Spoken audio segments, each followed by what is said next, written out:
everyone, and welcome to Wowhead Weekly episode 25. We are halfway to our century episode. We've got a bunch of interesting stuff this week to talk about, relating mostly to the very imminent patch 6.1. But first up, I have to introduce my co-host, Wowhead site manager, Perculia. How are you doing this week, Perk? Getting ready for Good. 6.1, very excited. Also freezing in New York. Yeah. So, Wow, your mic is spiking so hard. I just pulled you right down. Let's see how that goes. okay. It's really, really noisy, that high-tech clap. I know, right? So every week before we do the show, I do a clap to sync audio because it's the easiest way for me to do it. So that's very, very technical. But yeah, we've got a ton of news this week to talk about for patch 6.1. We found out that it is coming on the 24th of February, so next Tuesday for the US, and the 25th of February in the EU, because obviously, as we all know, EU gets patches a day later than the US. Poor EU, and it's simply because of the way that time zones work. They couldn't possibly do it the other way around. So occasionally it has done. Like I think the launch of Mr. Pandaria actually went EU US on the same exact Yeah, date. there was one really, I think it was the launch because people were like, oh, EU finally, Yeah. is ahead. So this is how US feels all the time. Yeah, So, exactly. So it was kind of, one of those times where it did actually happen like that. But usually it's this way around. So US gets it earlier and EU gets it later. So that's next week. And we've got, obviously, people have been talking a lot about not being a ton of content in 6.1, and we are going to touch on that later. But we wanted to just go through the key features that are in the patch. Let's look on yeah, the there's bright actually side. some cool stuff. There's actually some cool stuff there. So, first up, there is the Pet Battle Stone. My Twitch heading says episode 24 because Twitch loves to update this stuff. Awesome, thanks, Twitch. So, the Pet Battle guides. We've got some cool guides for additional pets coming in, like the Raiding with Leashes guide, right? We've got that one. Yeah, it's really cool because you can go back to Burning Crusade instances like Mount Hyjal and Black Temple and Sunwell and farm them for really cute pets. And the bosses, there's tons of lore. The instances look great. There are legendaries. You can get cool transmog items, and it's a fun nostalgia trip for a lot of people. So you get 12 pets from that, and a special little like Naru wind chime pet when you get all 12. So there's 13 pets in total there, and a few others from other places, which Serene has covered in the battle pet guides. Yeah, so she's been putting a ton of great battle pet guides together. And as someone who doesn't do a ton of pet battling, like I fully admit to being a complete pet battle noob, it's just one of those things that there was always something better I could think to do than pet battles. But I sort of, particularly because that question, that exclamation mark that is eternally in my garrison, have been interested to try and get into the pet battling a little bit more. So she put together this awesome guide on what you should do with the level 25. Is it the ultimate pet battle stone? Is that what it's called? Yeah, that's what it's called. It's a special stone coming in patch 6.1 that you automatically can get with the level 3 garrison. So, like, no pet battling needed at all. Just, be 100 with your level 3 garrison. Exactly that. So it's an easy thing to get. And what she's done is put together this awesome guide that tells you, like, if you're a complete noob like me, a complete beginner, what should you boost? What should you do? Like, and then if you've got more specific requirements, if you're less of a total noob like me, then, what can you do in order to improve your pet battle team? She's also got this really useful little bit, particularly again for complete beginners to pet battles like myself, which tells you the benefits of having just one level 25 pet. Like, I didn't realize until I read that little section in the guide just how much unlocking you do when you get just one level 25 battle pet.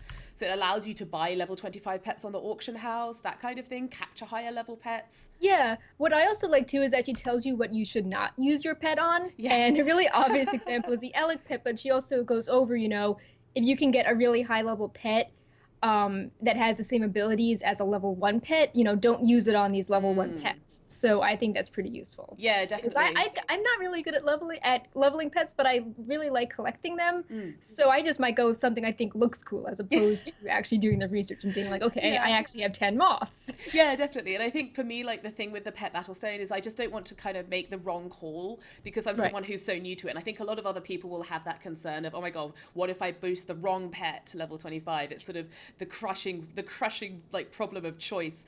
So there's a really, really cool guide there. And she talks about the I don't even know how to say it, Anubisrath idol. Anubis, I think so. Anubis. Anyhow, this idol pet is in the Encourage guide. themed one. Encourage pet. idle pet is in the guide. Obviously, we're going to link that when we put this up on YouTube. But that is apparently her best all-rounder and her best beginner pet to put up. Yeah. So that's a pretty cool guide. Sorry, I've got such a cold today, so I'm sniffling a little bit. I do apologize.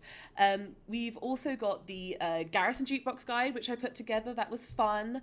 Going around the world and trying to find all the music roles. And we actually now, thanks to a Spanish YouTuber, wowpepe.com, I think, they've actually found the final music role, which is the Angelic music role. So we've got locations in our guide now for every single music role that is currently added in the game. We're going to touch on this a little bit later on, but there was a conversation in the Mammy Twink interview with Ian Hazakosis recently asking about the music roles for future. Like, are there going to be new ones coming? What are we going to see? And he said, potentially could be some coming down the road, but not anymore in patch 6.1. So there's a good number in there already, right? Yeah, there's 40 altogether. Of course, not all of them are for every faction, but there are a few dozen. And what I think is really cool about looking up the music roles on Wowhead is that thanks to our sound database, you can hear all of them. So if you're on the fence, you're like, oh, this title is cool, but is this like the Night Elf starter music or like the Draenor? You can hear it right on Wowhead. So yeah, I think exactly. that's awesome. No, it was fantastic, and it's really useful just so you can see what you're getting before you go out and get it. Like, I know that, like, I put the link up for a little while ago. I got the Grizzly Hills one, the Grizzly Hills theme that everyone's so excited about, and someone was actually saying that they had taken out some element of the Grizzly Hills theme, the violins in the music roll, so they were disappointed about that. So in order to stave off disappointment, you can go onto every single page on Wowhead and listen to them before you go out spending the time. And for sure, while like the ones that come from vendors, the ones that come from items, are all 100% loot drop rates. The ones on the bosses could take quite some farming. Yeah, and the one that we just got revealed now, the Angelic one, is really evil because it's looted from the Gurubashi chest. Oh my god, yes! In Stranglethorn Vale. And ironically, it's for the soundtrack called Angelic. It's the Night Elf sort of starter zone, very ethereal music. So that's really evil, I think. That's I thought it was going to take immortal or something requiring not dying, but man, that's just I'm surprised by that because I know that it out. Like there's been a bunch of Wowhead users, like big shout out to Wowhead users Voxel and Ariane, who just provide us such a lot of awesome information for the guide. But yeah, obviously we've all been doing our own research as well, and I just it would never have occurred to me to look for it there, like with the word angelic, like that just seems kind of odd to me, but they do what they want to do. Yeah. So we've also got the selfie camera guide, which we kind of talked a lot about. Like we spoke about this in great detail in show number 23. So I don't feel like we need to go over that exists. again. It exists. If you are really interested in selfies and tweeting, you can learn how to do so with our guides. Olivia and I are both pretty active on Twitter, so if you are new to Twitter, our guides can help you out, and you should definitely follow us on Wowhead and the other guide writers on Wowhead because we like answering questions and stuff like that. Yeah, definitely. Yeah. There's a ton of cool stuff that you can do on Twitter if you're not sort of super familiar with it. It's a great place to just have conversations as well. Like Perk and I are both like quick on answering questions, and you can find us on the usernames there and there. I'm trying to do this both at once on our above and below our screens if you want to. Yeah, wrong. I always do that. But yeah, so it's if you want to, but we can completely understand why people aren't super excited about that feature necessarily. So we mentioned the Twitter integration. Again, there's been a cool video put together for by Blizzard for that, so you can kind of see it, and there's also a guide on Wowhead for it. There's been quite a lot of updates to professions with the level 4 or tier 4 vendors appearing every now and then on a kind of RNG basis in your garrison. So you've been doing a bunch of updating work on the profession specific guys with those items and upgrades. Yeah, there's ways that you can upgrade your gear from 670 to 680 or weapons, for that lower item level. And there's also these special recipes that let you bypass the profession cooldown. So instead of making like a batch of hexweave cloth a day, you can do that endlessly provided you have the materials. Yeah. And to sort of tie it all together, Elvine, who is this sort of gold making expert, has millions of gold, has put together this awesome 6.1 recap of everything associated with professions. So, old things that are changing, new recipes, which recipes are on what vendors because they're not on your old garrison vendors, what materials you want to stock up on, and he's answering questions on the guide comments as well. So if you have any questions about that, definitely hit him up. It's Yeah, amazing. definitely. Just actually one question we got really quickly from Cubanek in Twitch chat. And obviously, if you don't follow us on, sorry, if you don't watch us on Twitch, then you can always tweet us questions, but do come and ask us questions while we're streaming in Twitch chat because we really like it when people do that. Yeah. He or she was asking, I was wondering if the music thing is account wide. No, it is not No. right now. So I was actually, honestly, particularly with how difficult some of the scrolls are to get hold of, I was slightly surprised that it wasn't account wide. Yeah. I can understand why it's not. Like, it's kind of one of those things where, you know, they want to encourage you to go back and do this old content Yeah, repeatedly. nothing in the garrison is account Yeah. one. Yeah, exactly. So it's kind of, you know, swings and roundabouts there. But I was certainly surprised with the difficulty involved in getting some of these scrolls that they weren't account wide. But no, we can confirm, based on our PTR testing at least, that they are absolutely not account wide. So you have to do the whole process, getting the jukebox, picking up the quest, getting the items, getting the jukebox, and then building up your collection of music rolls per character. There are also some which are Horde specific or Alliance specific, so that you can't get the Alliance ones if you're Horde and vice versa. Right. Again, that's laid out in the guide. So if you were, you know, it wouldn't ever work account wide across different factions, or they could just shift them, I suppose, like they do the mounts. But Right. that system is not in place, so you will have to do it individually. Personally, I'm really looking forward to it, just to sort of talk about that, because people are discussing who has game music on. Me.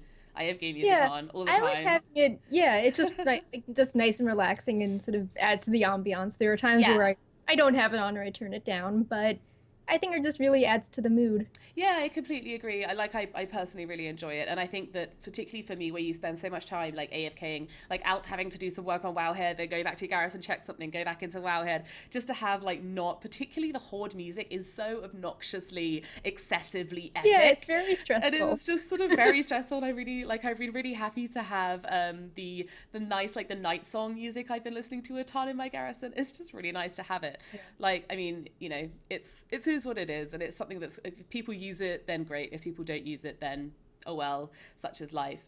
So anyway, we've got through the profession updates. Another feature coming in patch 6.1 is the heirloom system. Yay, at last.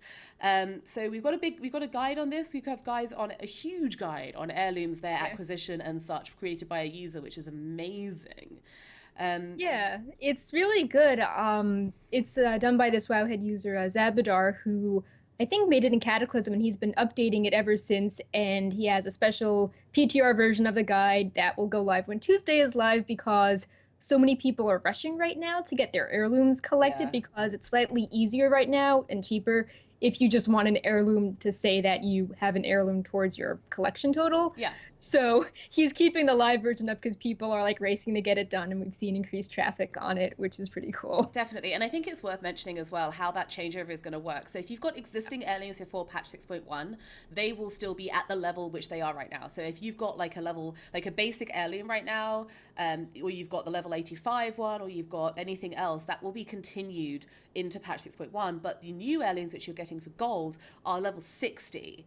Not right, level well, 80. Slight addition to that, the ones that are 80 or 85, they get boosted up to level 90, actually. Right, sorry, excuse me. So you don't want to be upgrading your 80s to 85 right now, because they just all turn into the same thing. Yeah, exactly. So don't update those. That's a very good point from Perk. But yeah, they will be, like, the ones that you get after the patch hits are actually quite a lot lower in quality, and will be requiring updates to get them back to even like where they would have been if you'd bought them before the patch. So I would certainly, like, on my to-do list for this weekend is to go and farm an absolute ton of honor and just go and buy heirlooms, or farm up all of the stuff that I can to go and buy heirlooms right now before patch 6.1 hits, because I'm also kind of gold poor, and I'm hoping with Elvine writing guides on Wowhead now that I can fix that. But right now, at least, I'm kind of gold poor, so I will definitely be looking to buy those with the currencies as they are in game right now to get the higher level ones, rather than, you know, getting the level 60 ones and then having to upgrade them like 2 or 3 times to get them up to where I want them. Yeah, we should talk a little bit about the upgrades just for a second. Yes, for sure. There's 3 levels in 6.1, the level 1 to 60 ones, which all heirlooms purchased after 6.1 start off as. Then there's the first upgrade tier, which is the ones that scale from 1 to 90. And you can get that by putting an upgrade token on your 60 ones, or if you have an old heirloom, that automatically turns into that upgrade level 1, 90 level. And then the top level is heirlooms that scale from 1 to 100. And only the Garrosh heirlooms, if you've got that from Siege of Orgrimmar, they're the only ones that I believe sort of, are at that point right now. So every other heirloom, you'll have to buy the special 90 to 100 upgrade token in patch 6.1 to get them to that point. And you can do so with things like Daily Quest, or like the Lunar Festival, for example, has tokens you can buy. Other holidays will have that. There are multiple ways to get the upgrade tokens, which the guides cover. Yeah, absolutely. So definitely have a look at those guys and just check all that out to make sure that you're making the best of the time that you have now before the patch hits. Like Perk was tweeting the other day about the possibility of collecting up the coins from the Lunar Festival, getting in there. Sorry, Elvine is in chat taking the mickey out of how I say his name wrong, which I've done because I've watched him since he started streaming. So I don't know. Like I've only ever. I've always said Elvine. I don't know why. Anyhow, that's not really relevant. So the other thing we've got is obviously information on the new legendary follower and the related foundry missions. So sorry, there's like sirens going. Oh my god, yeah, like there's some kind of terrible like tragedy happening outside your window. We can't help this. It's a problem with live streaming. But yeah, so there's a legendary follower which is Garona Halforken. And she is acquired through the legendary quest chain. There were some rumors flying around, weren't there, that it was related to rep grinds. Yeah, but I was actually grinding out rep this past weekend, and someone's like, I need to do this with the legendary quest line. I'm going, I haven't covered this on Wowhead. Is this anywhere? But to the best of our knowledge, looking at the data, it just is a quest. We've had people with rep grinds, Exalted, check on the PTR for such a quest, and they haven't seen it. So the best of our knowledge, you just finish Blackrock Foundry, get your 900 runes, kill those bosses, and there'll be a new part of the quest line. Yeah, just your 900 runes. So yeah, there's a cool thing there, and there's also new Foundry follower missions, just as you'd expect, and you have an increase in the maximum available item level for your followers too. So it's 675. Yeah. So that's a bunch of cool stuff, ton of cool stuff coming. And we've also heard a little bit in a Blizzard blog about the ethereal, excuse me, I mentioned I was sick, the ethereal items that you can now get from Apexis crystals. So they're 670 item level now. And that is, I believe that's the 4th upgrade level of the Apexis crystal items. So it starts off it goes 605 and then all the way up to 670. So there's definitely multiple levels there. And I kind of I'm looking at this and I think the community reaction to it has been kind of mixed. Like from my perspective, I don't know when I know that you do a lot more of the sort of daily questing than I do, Perk, because you're better at that than me. But I haven't done an Apexis daily in forever. Like, are people still doing this stuff, or I haven't really seen it personally. I've just done them if I need to still do the achievements there. Or if, I've been doing rep grinds, I'm like, oh, I need Apexis crystals for this mount I now want to buy. So I feel like it has died down. But on the other hand, there's been a lot of sort of strong reactions and controversy surrounding the decision to make it so that if you're in a raid, you cannot finish the Apexis daily. Because my reaction was, well, are people even doing them still? They're really easy to do with 5 players in the group. For sure, yeah, and I think it's one of those things where people are, doing, I see people doing them in my guild in order to get their Seals of Tempered Fate, because you can buy those for Apexis crystals, and it's, it's an easy way to do it. Like if you're spending your garrison resources on other stuff, and there's a ton of other stuff coming in 6.1, new vendors in your garrison will add a bunch of things that you can buy with your resources. So I can definitely see people leaning towards wanting to spend their resources on other things than the than the Seals of Tempered Fate. So using the Apexis crystals to get those is definitely viable. But I mean, and actually people have mentioned it in chat already, in Twitch chat. The gear is so badly itemized. Like I don't know whether you can't even reroll the stats, which you can with items. There's no sockets or warforged. It's just there. It's so bad. Like the only plate. Here's an example. The only plate legs available with Apexis crystals, bearing in mind that I'm currently maining a prop paladin, the only ones have crit on them. It's just like, why? Why not make it a stat that is better for everybody? Like, sure, I get parry from crit, but they're so badly itemized, and I just want them to be better. But I kind of feel like that's intentional on Blizzard's part. Like they don't want people to feel like they have to be grinding out these Apexis crystals to I just don't think it's a big deal if you do them in a group with 5 people. Like each little zone has some charm to it. Like there are buffs that you click on to do better. Mobs drop different amounts of crystals. Scarier mobs give you more quest progression. And I feel that you sort of lose all of that if you just do it in a group with, dozens of people. Yeah, definitely. And I think there's definitely some truth to that. I can understand why people are frustrated though, because it was definitely a very easy thing to just zip over there with a whole ton of people in the group finder and like go and do the Apexis Yeah, dailies. five really isn't that bad though. No, it's not that bad. It's not the end of the world. But the itemization remains kind of horrible. So Exactly.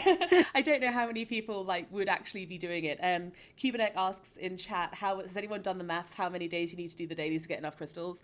Like the rest of your life, basically, Cubanek. It's a really long time to actually get enough crystals. If you were trying to do every single piece of Apexis gear, a friend of mine in Guild worked it out, and it's like 6 months or something ridiculous like that of dailies, presuming that you only do the 1,000 per crystal higher level Also, dailies. the cap is higher in 6.1, so that's something. Can grind out more. Hooray! And not spend them. Actually, Perk, someone asked in chat what the fourth level upgrade for gear is. Like, what's the item level on that 4th level upgrade? Do we know that? The profession gear? The profession gear, yeah. It is 680 for the armor and 670 for the weapons. There we go, 680. So 10 level boost. There you go. That person in chat. Unfortunately, my chat scrolling isn't working, so I can't see who it was, but there you go, that person who asked that question. Other changes, we've got the colorblind changes coming in, which are great if you are colorblind. They were something that was kind of in the game already, but they was only accessible through console commands. So they've actually took them out, and everyone was like, oh my god, my console command doesn't work anymore. And then they put them back in again, but with an actual interface rather than just using console commands. So I don't know quite why they took them out in that period, but they did. So they're back now. So colorblind people can rejoice, which is a great thing, and it's really daft they took that in the first place. And finally, for the sort of features in 6.1, which I'm excited about at least, itemization changes. I was ranting on Twitter a little while ago about how I was doing Heroic Tectus, and he dropped a trinket for me, which I was like, oh my god, the Tectus trinket is like really best in slot, and it was the DPS one, so thanks Tectus. And I actually QQ'd to Blizzard about it. This is my way. And they came back saying, this is intentional, this is intended behavior, it's on the prop paladin table. So what they've changed is that they've actually gone and put it through so that people who are playing tanks and healers specifically should no longer get gear which doesn't have spirit or doesn't have bonus armor on it. So what does that mean? That means that it's only the ancillary slots, so not your principal like set slots, not your chest, not your head, not your maybe boots, but they're only the slots where you can get spirit and bonus armor, which are the non-armor slots. So sorry, not boots. But yeah, your cloak, your trinkets, your rings, your neck, that kind of stuff. You will no longer be getting personal loot, giving you stuff that isn't bonus armor or spirit. So yay. If you're not sure, for whatever reason, if you want to see if an item is still for your personal spec or not, if you go to any of the item pages on Wowhead, there is a loot spec section underneath the item stats with little icons for what specs are eligible for it. Mm-hmm. And if you go on the live version versus the PTR version of the site, you can see that, in fact, the eligible specs have changed. And I've tested this with a few trinkets. So, something, you can be like, oh, not as many specs can have this now in 6.1 on the page. So if you're planning out items and you want to double check, check out the item pages. Yeah, that's fantastic. Really good feature to just be able to see which loot tables have actually changed there. So the other thing we wanted to kind of talk about is this cool mount called the Void Talon of the Dark Star. So it was teased in the, did we find a model for it a little while ago? We just kind of weren't sure what it was. We found a mount in the database, and we thought that it, the icon resembled a purple version of the Firelimbs mount. So we're like, oh, here's this really old model from Cataclysm. Could this fit? And we were actually right. But we didn't know where you could actually get this mount from. It looks very cool. It's like purple fire. It's like Anzu, but neon purple and on fire. Yeah, exactly. So we were trying to figure out where you might be able to get it from, and we were thinking of things like the Void, and it's still unknown. To the best of our knowledge, it's still unknown on the PTR right now where exactly the mount comes from. There is a beast called the Last Void Talon. There's a quest called Void Talon of the Dark Star. And there is actually a sort of a scenario trigger in the data called Launch Void Talon Scenario, as well as a Source Void Talon Egg in the Mount Journal in game. So based on all of this, we kind of feel like there's probably some specific, like there's going to be a mob and there's maybe an additional quest from killing that mob. Like maybe you kill the mob, it drops an item, which then you pick up and it goes into your bag and sends you on a quest, which in turn triggers a scenario. Yeah, or it could be like the mysterious camel figurine, where when you loot that figurine, it sort of sends you to this special phase zone, which could, be something similar to scenario tech, how you get sent to an area that other people can't access. In which case, I will be sad because the Void Talon egg, the camel figurine, is very hard to get. Yeah, definitely. And I think it's one of those, it's going to be one of those mounts where, like, the implication to me from the video saying, if you can find it, is that it's going to be really hard to find. There's some tiny egg in the grass. Yeah, it's going to be some tiny, stupid egg, like, hiding in some long grass somewhere, that you break it and the Void Talon comes out and gives you a quest to find its like mother or child or something. I could totally imagine that. So what do we think it comes from? We don't really know. But anyhow, moving on. So Wowhead news. Every week we talk about what's been going on in Wowhead, and this week is no exception. So Perk, we've been doing a bunch of guides, like a ton of guides. We don't need to review all of them again, but we can touch on some non-guides that we're working on because the devs on Wowhead work really hard on all of their awesome tools and database refinements to make browsing data even more awesome for you. So last week we touched upon the improved follower tracking as well as the mission calculator recommending followers for you. And we've done some more refinements for that, which are really useful in prep for 6.1. So if you are tracking your followers on Wowhead, the followers tab not only lists the followers you've collected and their abilities, but you can also now filter them by every counter and buffs for, racial preferences, environmental preferences, and see a number of how many followers are for each counter. So that really helps you manage your collection even better. And then if you are tracking your followers across Wowhead, so if you go to a page, it will say, hey, you've collected this follower. If you filter a list, it's like, you've collected these 5, but not these. The follower tooltips will show exactly which abilities your own follower in-game has. So an in-follower will be like, hey, these are the 5 abilities. Why am I blanking on a name? If you have Noxie as a follower, it will show the 5 abilities that your own Noxie has. It won't just say, hey, it's an in-follower, she has random abilities. Right. So I think that is pretty cool. And if you missed last week's show and the other follower and mission improvements I'm talking about, we also have a weekend post on that for things like, hey, you can plan out your 6.1 missions and the tool will tell you which of your followers are the best for this mission if their item level is 675, or try out this cool new ability in 6.1 and see how the success chance changes. Yeah. So that's all coming, and like I said, we're having a post, and we're also working on some really cool stuff I can't totally share right now, but we think we will have after 6.1 goes live. So stay tuned for next week. Yeah, stay tuned for next week's show.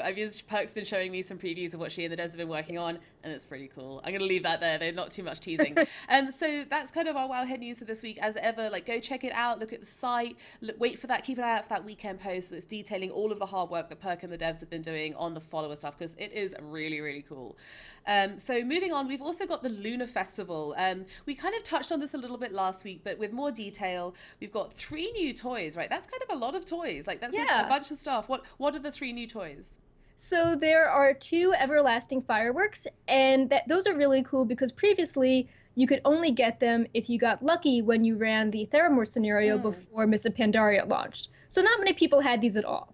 And they just cost 25 coins, and if you purchase and learn one, it automatically teaches you the other one. So I think that's a really good deal. Yeah, definitely. That's a very cool thing. And we've also got the new pug vanity item that holds a firework or something. Yeah, I think that's based on that popular YouTube video. But basically, your perky pug that has endless disguises now can hold a firework. It's a bad idea, Perky Pug. Don't do that. And there's a bunch of new schematics for engineers as well, which is pretty cool. I know that the engineers have not been feeling the love too much, and it's we feel kind of left out. We get all the cool toys, but we've actually got 3 new schematics. What are those schematics? It's the Alliance firework, the Horde firework, and a Snake firework. And they cost 5 coins each. And yeah, they're pretty great if you just like collecting random cool things. It's always nice to have more festive stuff going on. When do you not want more festive Yeah. stuff? Yeah, and absolutely. We kind of touched on this earlier in the show, but Perk's been tweeting about this recently. Get your coins right now. As come 6.1, you can buy heirloom upgrades. So Perk, you've done some little bit of maths on this about the total number of coins you can get and what you can spend. Exactly. So on every character, you can earn 84 coins. There are 84 elders between, cities, hostile areas, dungeons, etc. And if you want to buy the upgrade from level 90 to 100 for your heirloom armor, keep in mind what we said, that if you've got an heirloom before 6.1, it turns into the 90 version. So getting that 100 upgrade is 75 coins. Okay, so you can get more than enough to upgrade one of these items just from doing the Lunar Festival. That's really cool. And you can do it on multiple characters. So and obviously these are account wide. So if you've got like 7 characters which have the level enough to do it, then you can get it 7 times. It's pretty cool. That is a pretty awesome thing. And that ends on March the 2nd. So you're saving yourself around 5,000 gold. You worked out. This is a huge amount of money to save. Yeah. Based on the PTR, the armor ones are around 5,000 gold, give or take some with a rep bonus. But yeah, that's a huge amount of gold. So get everything with points. Absolutely. Yeah, so the Lunar Festival ends on March 2nd, so do get that done before then. You've got a good week or so to do it, so carry on with that, and you can definitely pick up worthwhile amounts of coins to get all of your stuff done. And they're not super hard to get either. Like, they're not a huge hassle to get, so I feel like it's definitely worthwhile. So moving on, also this week we had a few interviews from Ian Hezecoastas with other sites. Elvine says 5,000 gold chump change. Maybe to you, Elvine. Yeah, for the rest of us that are reading the guides that need them. Okay. Yeah, you need to update us on how to get the monies, because some of us, particularly me, are very poor in game. So there was a cool interview with a French site called Mammy Twink, and we're going to link the interview in the article below.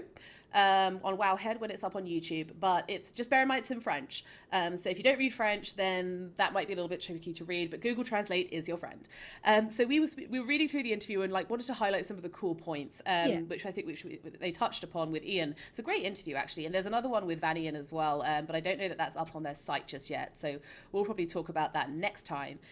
So one of the things that they talked about is why 6.1 is releasing during the race. Like, what's going on there? So the race, what we talk about, the world first race. And funny enough, in the interview, Ian says that he thinks it's unlikely to affect the world first race because he thinks that people will be finished before it comes out. And literally the second we started the show, surprise, Method, world first, Black Hand. Congratulations, Method. We did make a tweet about it. So yeah, good job. Write our guides. Great. Go write our guides. Yeah, so obviously we're really excited to be collaborating with Method on our Mythic Highmore guides, and we're equally as excited to be collaborating with them on our Mythic Foundry guides. So they're probably off drinking beer right now, particularly because it's kind of late in the EU. It's like 12:30 p.m. in the EU, so I doubt they're working on our guides right now. But we'll give you this evening off, Method, and then you need to just do it, okay? So definitely excited about that. But he was talking about how he didn't think it would have a real impact. There are class changes, and all they will do is, hang on, I should actually mod Elvine so he can put links in chat. Yeah, he was saying really useful stuff about he was. Damn it. Yeah, I will definitely mod you in a second, Elvine. Sorry about that. Moobot is a little bit overexcited. But yeah, so definitely cool to see them change. But what Ian was saying is that they were class changes which were fixing underperforming classes rather than heavy nerfs. So it's only going to help with the World First race, which is now kind of done. And also then progression guilds, like the World First race being done doesn't really mean that, then progression is over. We can all dust ourselves off, hang up our raiding hats and go on. Like the rest of the world then has to catch up with Method. And so there is a ton of cool stuff happening in 6.1 to make it easier for classes which are not performing as they wanted them to perform a little bit better. There's some changes there. And that's basically what Ian was saying in the interview. But it's kind of an interesting change to have that kind of like raid comes out and then 6.1 drops. So moving on to some of the other cool and newer stuff that they talked about in the interview. They talked about a potential new faction in patch 6.2. Yeah, my guess is maybe it's tied to Tanan Jungle, because they also confirmed in the interview that Tanan Jungle, which people thought were maybe coming in 6.1 or an earlier patch, is coming in 6.2. So maybe we'll have like the Iron Horde or Yeah, the really uh, Iron Horde, the Irony Horde, exactly. something along those lines. But that could be definitely, like, I feel like it seems pretty likely that it's going to be Tanan, like you said, just because, you know, we know that the Tanan jungle content is happening in patch 6.2. It seems really straightforwardly likely that there's going to be something going on with with a faction related to the jungle there. Like, who knows if we actually be called, hey, like Tanan junglers or Irony Horde or whatever, but it seems pretty likely. And Draenor Vanguard that fights the yeah. Iron Horde. You gain It's rep with as you find treasures and new quests. exactly, and it seems pretty likely that that will come with some dailies and so on and so forth. I'm kind of feeling like maybe, and I don't like interested to hear your take on this, Perk. I would kind of like some dailies, and I never thought I'd say that. I would kind of like some dailies or questing content that starts outside of the garrison, because Yeah. I feel like one of the problems which they're having right now with 6.1, and I don't think it's an unfair problem on the player's side at all, but there's this perception that there isn't really any new content, whereas actually there's like 5 different kinds of new daily quests. But because they all start from the garrison and several of them reward garrison related things, people feel like that's garrison content. Yeah, And especially the profession ones, which I know Elvine mentioned in the guide. He's like, oh, there's a profession daily, but it starts from your garrison, and you need to speak to that vendor if you yeah, want the upgrade recipes, and you have to join your friend's garrison if you don't have it in your own garrison, yeah. and it's very garrison centric. Yeah, definitely. It's sort of it's kind of weird. And I think like even, you know, they're talking through the other content that's in the patch. Like obviously the Garrison Jukebox is fairly heavily Garrison related. The selfie camera, although it's not necessarily Garrison related, is from a Garrison mission. Right. And like the legendary quest chain, although it's not necessarily Garrison related, like you pick it up from Khadgar's slow moving servant in your Garrison initially, but it's giving you a Garrison follower. Like there's Yeah. so much sort of constant bouncing into the Garrison. Even the heirlooms, the one of the ways you get upgrades is you can get these coins from the satchels from your daily quests, and Exactly. you turn in the coins to get the upgrades. Yeah, in your garrison. Right. Yeah. And like Perk and I had this interesting discussion a little while ago where we were talking like, you know, obviously we work together, so we talk all day about work, but we also spend a lot of time just chatting about the Yeah. game because we both obviously really love WoW. And we were talking about this idea of like the fact that the garrison content is kind of problematic for people getting into the game. And we had this crazy idea of like a garrison donut. So like when Exactly. you log in and you're kind of like you're inside of this donut that is your garrison. So you're in the middle of, imagine a ring donut, and you're in the middle of it, but it's as high as you are, so you can't see over the donut. And Right. you have this feeling that you have And to you're just like kind of, nibbling at it. yeah, you're kind of It's nibbling jungle. at the donut. And there's all of this really amazing food out in the world. There's like Italian food and Thai food and Persian food and Indian food. And that's kind of all the other content that's out there. But you log in and you're in the middle of this donut and you feel like you have to get through the donut to get to Yeah. all of this other stuff. And the constant sort of problem there is that people just see the donut. And they don't like the donut. It's kind of boring. Like donuts are cool. Like everyone likes a donut now and then, but no one wants donuts every single day for the rest of their lives. Yeah, like the novelty of like, oh, I set followers on stuff and I got 60 gold. This is Yeah. cool. I think that just sort of Yeah. dies after It a dies while. down pretty quickly. Like if you've been eating a donut every single day and you've been logging in and doing your garrison chores, your wizard chores every single day, then you're going to get tired of it. Even if it's the best donuts. Cubanek in chat, I love donuts. Don't get me wrong. Like you don't get a figure like this if you don't love donuts. I am really sad because my favorite food truck that has amazing donuts is stopping there at New York City. Oh no. So I'm really sad Oh, because I have no more man. donut pictures to post. Yeah, you don't. Yeah, exactly. We both actually love donuts, and yeah, like garrisons are optional. And they kind of are. Like I don't know whether that argument really holds much weight these days. Whether garrisons are genuinely something that you can just completely ignore Yeah, and then they just carry feel on with very the game. easy to do. Like they're just in front of you. Yeah. So if you're not like sure what to do, you're gonna be like, oh, I'll just click on this resource and click on this work order, and then Yeah. you just sort of stay there. While, for example, I've been trying to do a lot of stipendaria farming, and forcing myself to go out there, I'm just sort of like, oh, like, remember when I could go to this hub and like decide to do a quest, or I'm farming this toy out in the wild, or I'm farming a mount out in the wild. And it felt very freeing to not be in this garrison mindset of, oh, I have to go back and, click on this box as soon as it pops for me. Yeah, I definitely exactly. noticed that when I, forced myself to just get out of Draenor. Yeah, for sure. And like I recently put my it's free gold, I can't stop doing them. Yeah, like I know that feeling. Like I recently put my Hearthstones, like prior to Warlords of Draenor launching, I had every single Hearthstone in Dalaran.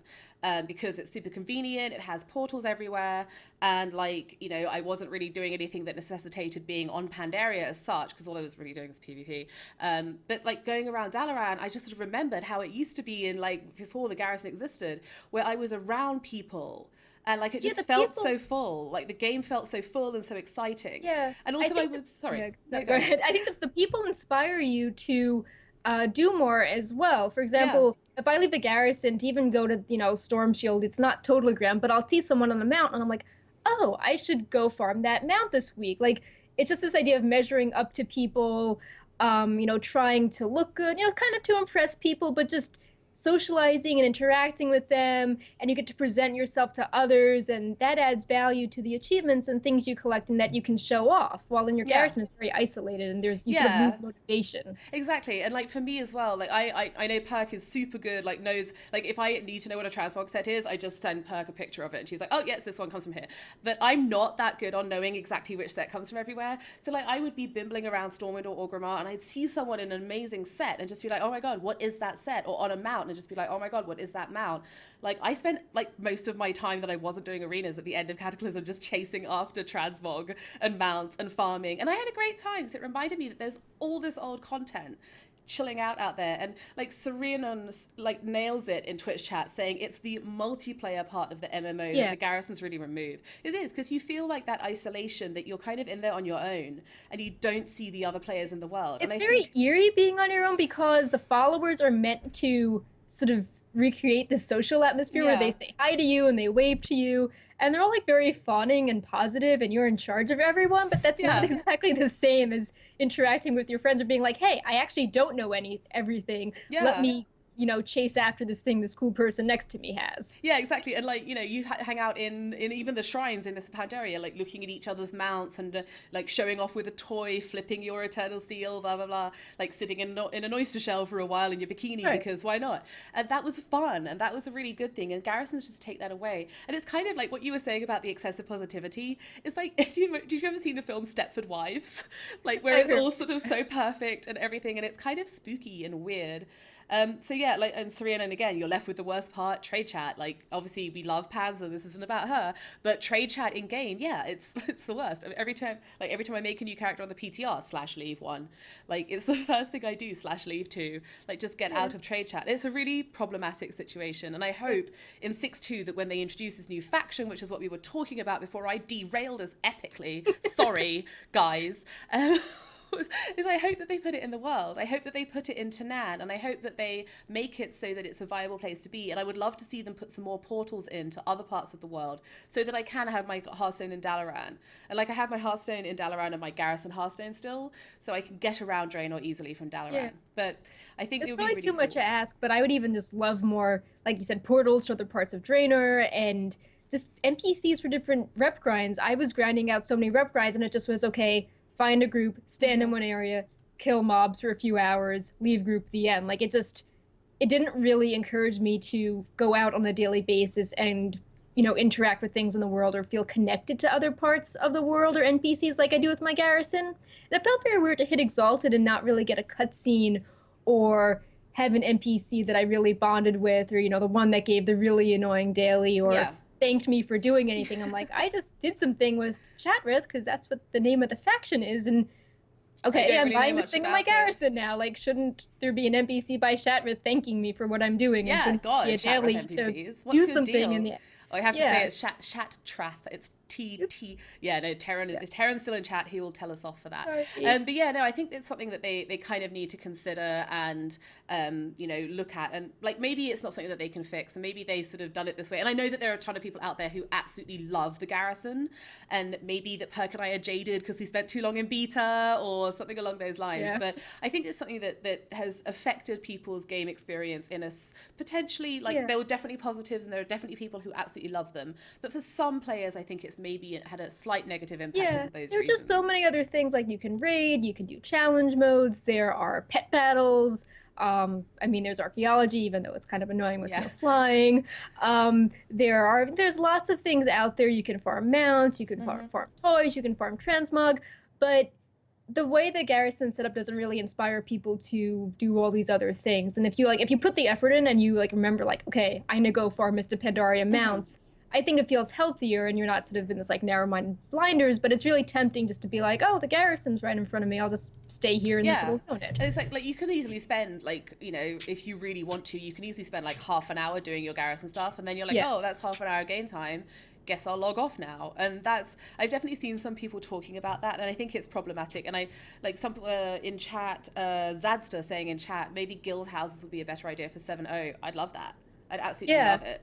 I would love you to like have the trophy, like we killed this boss together. Here's a cool like, you know, spear. Or even just like something like your house in, like, obviously not Orgrimmar or Stormwind, because I think people are tired of those after having spent all of Cataclysm in them, and it's particularly all of Mr. Pandaria, or the latter part of Mr. Pandaria raiding Orgrimmar. Maybe not those cities, but for 7.0 or future expansions, maybe they should do something like put a house in a town and have that be your little phased area. Like, imagine if you remember the original place where the Horde Seal of Tempered Fate vendors were, where they were kind of out on that little peninsula in Warspear, like to just have that be your little house, so you're still kind of right there with everybody, but you have your own little zone where you can put stuff if you want to. Things like garrison monuments just seem to fit better with a place where multiple people can actually see the cool thing you're trying to show off. Yeah, definitely. So like, if we all work together, like we can make our shared space look really awesome. Like, let's work together and get these cool things. Yeah, and just every now and then, if I'm in your guild, you're going to come back and be covered in bunnies. Just a warning there. All right, so we should probably hit some of the other stuff that's in this interview, although this has been a very diverting interlude. They did talk, actually, I see a bunch of people talking in chat about flying, and they hinted at the potential for flying in Old Draenor. So I'm just going to go to the interview, because I actually had this open on the point. So I'm kind of translating this from French in my head, so excuse me if the phrasing is a little weird. So Mammy Twink says, could one therefore imagine in patch 6.2 that there is no flying in Tanaan jungle, but it is permitted in, oh my goodness, something playing music, there we go. But it is permitted in the other zones in Draenor.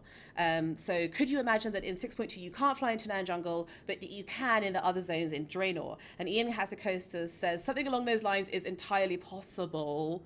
Yes. So which is what we've been saying. Yeah. So, I mean, that would be pretty cool. We thought it would be coming for 6.1, but, maybe in 6.2, if these old zones, people are sort of done with finding treasures, then you can fly in them. So that could be pretty cool. That could definitely be very cool. I think, like, I personally, I haven't minded the absence of flying too much, but I would definitely be excited to have it now. Like, I'm kind of done. It's been a fun experiment. Okay, but let's have flying now, please. Okay, I'm done. Fine, let's go. So yeah, definitely exciting about that. We've also got some information on the sort of big Ashran improvements. I personally, Ashran is kind of all over the place, and, I'm looking forward to seeing what they could do to fix it. I'm conscious, like, we were going to discuss that, but I'm conscious that we're running kind of long because he spent so long talking about Doughnuts. So yeah, but there's a bunch of cool stuff in that interview. If you read French or are adept with Google Translate, it will be linked in the notes below this show when it's posted on YouTube on Wowhead. So our final bit of news for this week relates to patch 6.2 again, which now that patch 6.1 is out in a few days, all we're going to talk about is patch 6.2. So the Iron Docks was postponed. So Bashiok tweeted about it. So he replied to a tweet saying that Iron Docks was postponed to 6.2. And then there was a blue post, because people were taking that tweet pretty hard. It's like, it's a real quest hub, like, Lion's Landing is not here. Yeah, exactly, like as if they'd moved the whole thing forwards. So yeah, that was kind of an interesting one. Like, I personally, I don't know, I had felt that it was probably going to be a daily hub rather than a single quest, like Bashiok was saying that it's going to be in 6.2. I mean, it seemed pretty basic on the PTR when I checked it out, but I assumed that it was part of, like, it wasn't finished yet. I didn't think, okay, there's a hut and a tent because that's all this is meant to be. I'm like, oh, well, there's even more stuff. But, I mean, as we've seen from the Garrison campaign, there are little, snippets here and there where there's just an NPC and he sends you on one quest and that's all there is for that quest. So maybe it was in that vein, but I can see why people were sort of hungry for a new quest hub, especially when patch 5.1 had a really robust quest hub in Krasserang with the Domination Point and Lion's Landing. I can see why people try to make that parallel. Yeah, definitely. And it makes sense as well. Like, people make those comparisons because that's the thing in most recent memory that happened in another 0.1 patch. But yeah, it's certainly interesting to see people's reaction to 6.1, and I feel like it's kind of weird. And Ian Hezekosis again touched on this in the Mammy Twing interview. They actually asked him in the interview why there wasn't more content in patch 6.1, and he talks about how it brings a lot of quality of life and other improvements, which we've obviously talked about in this show, and also that Blackrock Foundry has literally just come out. So it's kind of, that's the raid that should be in, like, that should be mentally associated with patch 6.1. Yeah. But as we mentioned last week, I'm not really sure how the split tier is working out for them. Yeah. I feel a lot of people are like, well, I'm tired of High Mall, but the tier I meant to be doing, the difficulty I meant to be doing in Foundry is too hard, so what do I do right now? Yeah, yeah, definitely. And I think that maybe the sort of the idea of not pushing a raid with a patch is kind of new to people. Like we have had very, very shortly before the launch of 6.1, we've got a raid, although it's not a new tier. So it's a new raid, but not a new tier, and then it's not with a patch either. And it's just, I think like maybe this is what they want to do moving forwards. Maybe they want to separate out raids from patches, and actually keep those a separate thing. I don't know how I feel about that. Like, yeah, it seems to be an experiment, and I'm not sure it's good for player perceptions because people are like, oh, the raid, it's the delayed raid from the patch. Yeah. Yeah. Like, I'm not ready for this raid. You're like, the raid is hard. What else do I do? Yeah, and maybe they should have called it patch 6.0.8 or something rather than 6.1, and then people wouldn't have this expectation. But I think it's kind of an interesting a shift maybe, and it'll be interesting to see going forwards whether this is something that they continue doing and that we start to expect patches to not have raids in them and to be things that happen as well as raids rather than bringing raids. If they don't have a raid, I think that looking back at Mr. Pandaria, we had 5.1, which had Brawlers Guild and those quest hubs I mentioned and a few other things. And then 5.3, we had the Battlefield Barons event as well as new Brawlers Guild bosses. So I think people are expecting, an odd-numbered patch to at least have some non-raid content in it and not just quality of life stuff. So, people are like, okay, 6.1, maybe there'll be some, there should be a Teneon quest hub, and there should be whatever, new response to kill. I guess that's like Brawlers Guild. So it seems to be a hard sell to have a patch that's not going to have some sort of, concrete content that's new, or, a patch trailer that has a name and a story theme to it. Yeah. It just feels like it's a really hard sell to go from, okay, patches are tied to raids. Well, patches don't have raids, but they have cool content, to, okay, well, it's mostly quality of life, and we released some stuff a few weeks ago. Yeah, I definitely, I don't think that it's necessarily problematic inherently to separate patches from raids and to have patches which are literally just like, here's a whole ton of hot fixes that we put in a patch, or here's like some other smaller new content that we put in a patch. Like, I don't think that is inherently problematic. I don't think that it's been communicated super well, and I think the nomenclature of calling it 6.1 instead of say 6.0.5 is problematic. And I think if they had maybe communicated it better, then people wouldn't be sort of freaking out about how 6.1 is a patch with no content in it. Oh my god, do you remember patch 2.2? Yeah, especially if people are thinking, 6.2, where there are rumors that there's only 2 raid tiers. Yeah. We're going to have this content lull for 6.2 and we didn't get, the cool non-raid stuff in 6.1. What's going on? So I think just like drawing more attention to stuff in the patch, or saying, hey, there's like quest hubs coming in the future, just sort of, just like I said, like encouraging people to do stuff outside of the garrison, because there's lots of non-garrison stuff I haven't gotten to. Stuff. There's so much cool stuff out there, and I think it's just like, to me, more than anything, it's a problem of just communication. Like, I don't think it's problematic, even if they want to call a patch 6.1. I don't think it's problematic to not have a raid tier in there, or to not have like a quest hub in there. They just need to sort of communicate really clearly, like, look, hey guys, we're trying something a bit different with patches in Warlords of Draenor. We've got Blackrock Foundry. It's the same tier but a new raid. We separated that out from 6.1, and what you can expect to see in the future is blah blah blah blah, whatever they decide to do in the future. And I don't think that I think it could be fine. Like, I think that there are probably good things about separating raids from patches. Like, maybe, if there's patch content that they're working on, like, for sake of argument, and I don't think they'd ever do this, by the way, but if they wanted to release BlackRock Foundry with 6.1, but the Twitter integration was broken still, like, do they delay BlackRock Foundry until they fix Twitter integration? Because that would be really dumb. And I don't, like, obviously they wouldn't do that, as we see by the fact BlackRock Foundry is out. But like maybe there's problems, like potential issues, pitfalls there that they're missing by pulling raids apart from patches. Yeah. And maybe something that could help is, remember back in December they talked about what they were planning to do for January? Yeah. Maybe more of that would be good, like, you know, hey, 6.1 is here, but in like 6.1.1 you're going to see X, Y, and Z as well. Yeah, exactly. So stuff like that could help. Yeah, that level of communication. I thought that blog that they did for looking forward to 2015 was really, really successful and really, really good.